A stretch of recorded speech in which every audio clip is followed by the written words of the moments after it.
बोली देवादिदेव 1008 महावीर भगवान की जय। संत श्रोमणी आचार्य गुरुवर श्री विद्यासागर जी मुनि महाराज की जय। परम पूज्य 108 मुनिवर श्री प्रज्ञासागर जी महाराज की जय। द्वादशांगिन वाणी माता की जय। अहिंसामय विश्व धर्म की जय। संख्या मान पढ़ लिए, उपमा मान भी पढ़ लिए।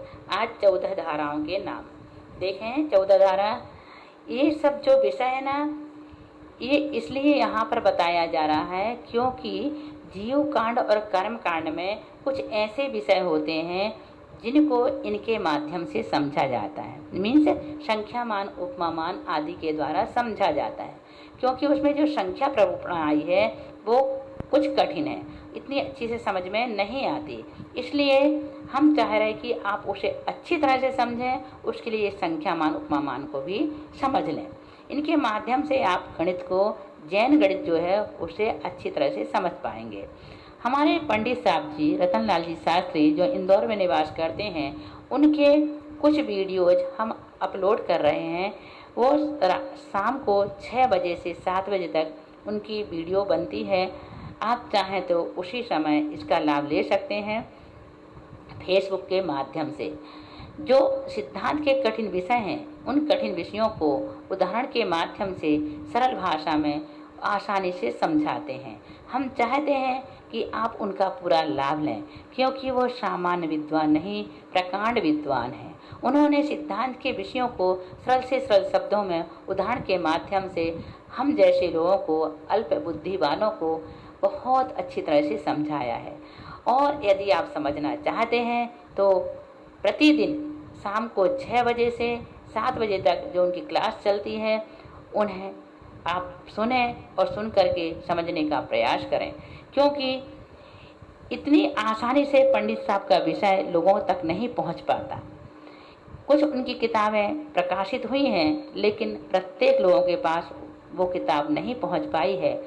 आज मीडिया के माध्यम से, यूट्यूब के माध्यम से उनके जो विषय आप तक पहुंच रहे हैं, ये बहुत बड़ी उपलब्धि है। हालांकि उनकी एज काफ़ी हो चुकी है, उतना अच्छा वो नहीं पढ़ा पा रहे हैं जितना पढ़ाना चाहते हैं, क्योंकि वो थक जाते हैं उम्र की वजह से। फिर भी उनका उत्साह इतना अच्छा है कि वो 1 घंटा लगातार हमें अपना सरल से सरल विषय देना चाह रहे हैं और दे रहे हैं। तो उसका लाभ आप लोग लें। ये बहुत बड़ा काम उनके द्वारा इस समय हो रहा है, तो हम चाहते हैं कि आप इस लाभ का लाभ लें, फ़ायदा उठाएं और कोशिश करें कि 6 से 7 उनकी क्लास में ज़रूर बैठें। अब हम आपको यहाँ पर 14 धाराओं के बारे में बता रहे हैं। पंडित साहब के माध्यम से भी आप संख्या मान, उपमा मान और 14 धाराओं को भी सुनेंगे। अभी हम आपको ये जैन कर्मानु चिंतन का जो विषय है, उसी के माध्यम से यहाँ पर बता रहे हैं। समय आने पर पंडित साहब से भी इसे जरूर समझेंगे। 14 धाराओं के नाम कौन सी हैं? वो 14 धाराएं पहले सुने, फिर इनकी परिभाषा और उदाहरण भी यहाँ पर बताया जाएगा। कौन सी 14 धारा है? सर्वधारा, समधारा, विषम धारा, कृति धारा, अकृति धारा, घन धारा, अघन धारा, कृति मात्रिका धारा, अकृति मात्रिका धारा, घन मात्रिक धारा, अघन मात्रिक धारा, द्विरूप वर्ग धारा, द्विरूप घन धारा, द्विरूप घना घन धारा। ये 14 धाराएं हैं। अब इनकी परिभाषा देखें और इनके उदाहरण। सर्वधारा किसे कहते हैं? एक अंक को आदि लेकर उत्कृष्ट अनंतानंत प्रमाण केवल ज्ञान पर्यंत संख्याओं के जितने स्थान हैं वे सब सर्वधारामयी हैं। वे सब कैसे हैं? सर्वधारामयी है। जैसे 1, 2, 3, 4, 5, यहाँ 65,535 और 65,536। इस धारा का प्रथम स्थान 1 है और अंतिम स्थान केवल ज्ञान स्वरूप 65,536 है। सम आदि शेष 13 धाराएं इसी सर्वधारा से उत्पन्न हुई हैं। ये उदाहरण है ना। अब देखें समधारा। 2 के अंक से प्रारंभ कर 2 की वृद्धि को प्राप्त होती हुई केवल ज्ञान पर्यंत समधारा होती है। सर्वत्र संख्यात आदि का जो जघन्य स्थान है वही समधारा का जघन्य स्थान है, तथा संख्या प्रमाण का जो उत्कृष्ट स्थान है वही समधारा का उत्कृष्ट स्थान बन जाता है। विषम धारा 1 के अंक से प्रारंभ कर 2 की वृद्धि को लिए हुए केवल ज्ञान से 1 अंकहीन पर्यंत विषम धारा होती है। जैसे 1, 3, 5, 7, 9, 11, 13, 15 आदि।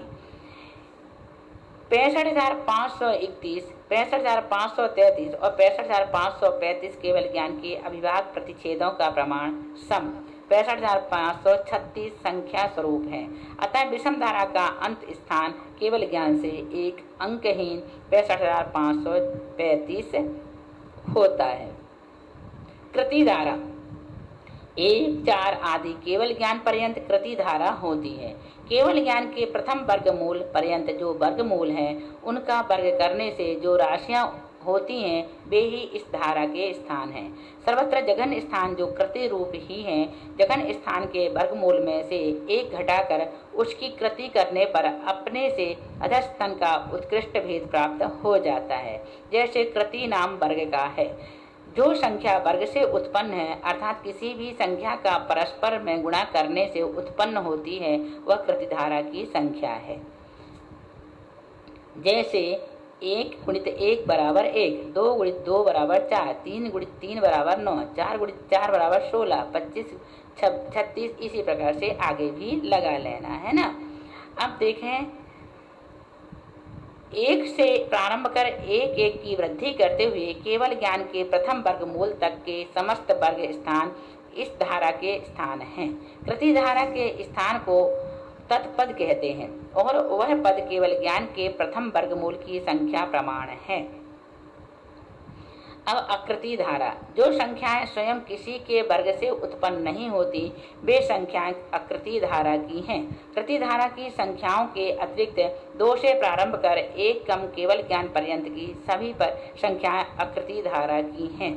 जैसे 2, 3, 5, 6, 7, 8, 10, 254, 255, 257, 65,534 और 65,535 इस धारा में वर्ग रूप अर्थात कृति धारा के स्थान नहीं मिलते। जैसे 1, 4, 9, 16, 25, 36, 65,025 और 65,536 इसके आकृति धारा में नहीं मिलेंगे क्योंकि ये वर्ग रूप है।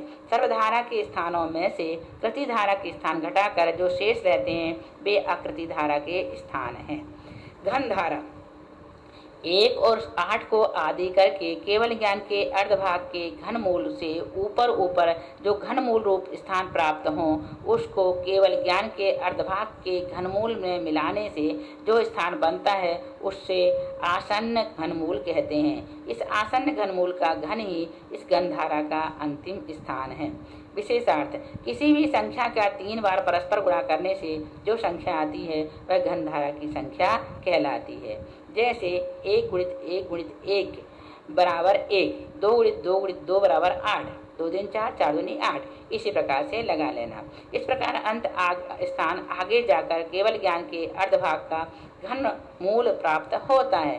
केवल ज्ञान का अर्धभाग घन स्वरूप ही है। अब देखें अघन धारा।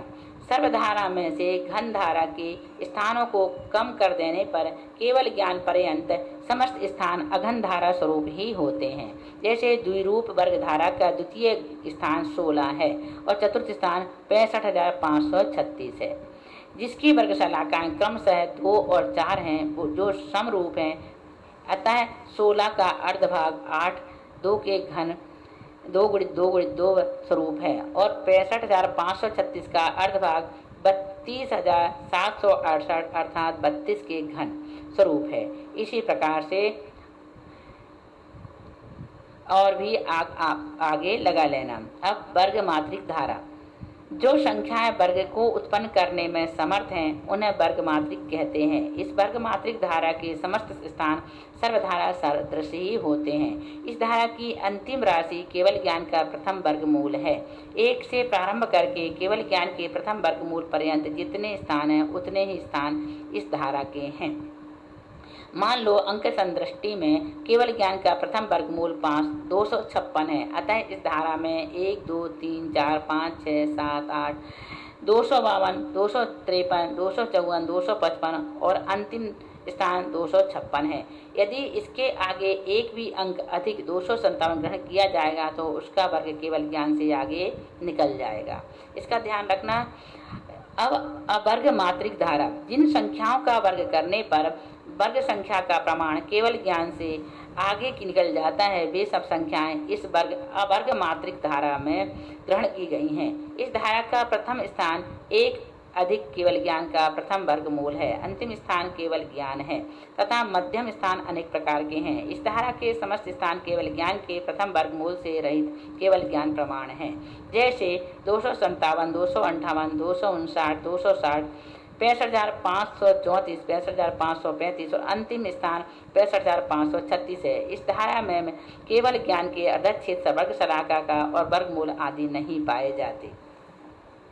अब घन मात्रिक धारा, जो संख्याएं घन उत्पन्न करने में समर्थ हैं उन्हें घन मात्रिक कहते हैं। जैसे 1 2 3 4 5 6 7 8 9 10 35 36 37 38 39 और 40 केवल ज्ञान का प्रमाण 65,536 है और आसन्न घन 64,000 है। अतः इसका प्रथम घनमूल 40 है, जो घन मात्रिक धारा का अंतिम स्थान है।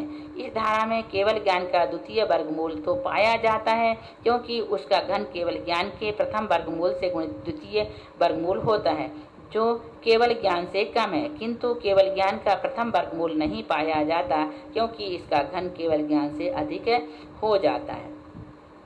अघन मात्रिक धारा, जिन संख्याओं का घन करने पर घन रूप संख्या का प्रमाण केवल ज्ञान से आगे निकल जाता है, वे सर्व संख्याएं इस अघन मात्रिक धारा में ग्रहण की गई हैं। घन मात्रिक धारा के अंतिम स्थान 40 में एक अंक मिलाने पर 41 इस धारा का प्रथम स्थान बनता है। इस प्रथम स्थान से लेकर केवल ज्ञान का प्रथम स्थान बनता है। इस प्रथम स्थान से लेकर केवल ज्ञान पर्यंत सभी संख्याएं इस धारा के स्थान हैं। जैसे 41 42 43 44 45 46 47 48 65,534 65,535 और 65,536 केवल ज्ञान रूप 65,536 में से आसन्न घन 64,000 का प्रथम घन मूल घटाने पर इस धारा के 65,496 स्थान बनते हैं। इस धारा में जघन संख्या से लेकर जघन अनंतानंत तक का कोई भी स्थान नहीं है। उत्कृष्ट अनंतानंत है, किंतु मध्यम अनंतानंत भजनीय है। अब द्विरूप वर्ग धारा, इस द्विरूप वर्ग धारा में 2 के वर्ग से प्रारंभ कर पूर्व स्थानों का वर्ग करते हुए उत्तर स्थान प्राप्त होते हैं। इस धारा का प्रथम स्थान 4 है, इसका वर्ग 16, फिर 256, फिर 65,536, बादान 42 और इकट्ठी प्राप्त होती ही जो पूर्व का वर्ग है। द्विरूप घन धारा, सर्वधारा में जितनी द्विरूप वर्ग धारा की संख्याओं के वर्गमूलों की घन संख्याओं का समुदाय है, उसको द्विरूप घन धारा कहते हैं। जैसे 64, 40, 96 इत्यादि। अब देखें द्विरूप घन धारा, सर्वधारा में जितनी द्विरूप वर्ग धारा की संख्याओं के वर्गमूलों की घनाघन संख्याओं का समुदाय है, उसको द्विरूप घनाघन धारा कहते हैं। जैसे 2,62,144 है ना, इस प्रकार से यहाँ पर लगा लेना। अब इसको पंडित साहब जी संख्यामान, उपमामान और 14 धाराओं को उदाहरण के माध्यम से समझाएंगे। हमने यहाँ पर सिर्फ आपको ये मोटा जो किताब में लिखा है उसे पढ़कर सुना दिए। अब इसको हम पंडित साहब के माध्यम से आप तक पहुंचाएंगे, और यहाँ पर इसलिए बताया गया है क्योंकि वहाँ पर वो उदाहरण के माध्यम से समझाएंगे, और हमने आपको यहाँ पर परिभाषित करके बताया है ताकि आप इसको पढ़ के उन्हें सुनेंगे तो वह आपको कई गुना सरल लगेगा। इसलिए हमने आज इस विषय को यहाँ लिया है। हम इससे पढ़ाने वाले नहीं थे, क्योंकि इस विषय को जितना अच्छा पंडित साहब पढ़ा पाते हैं शायद ही कोई पढ़ा पाता होगा, हमें ऐसा लगता है। उनके मुख से ही आप सुने और अच्छी तरह से समझें। बस आज इतना ही। बोलिए महावीर भगवान की जय। बोलिए अनंतानंद सिद्ध परमेष्टि भगवान की जय। बोलिए द्वादशांग जिनवाणी माता की जय।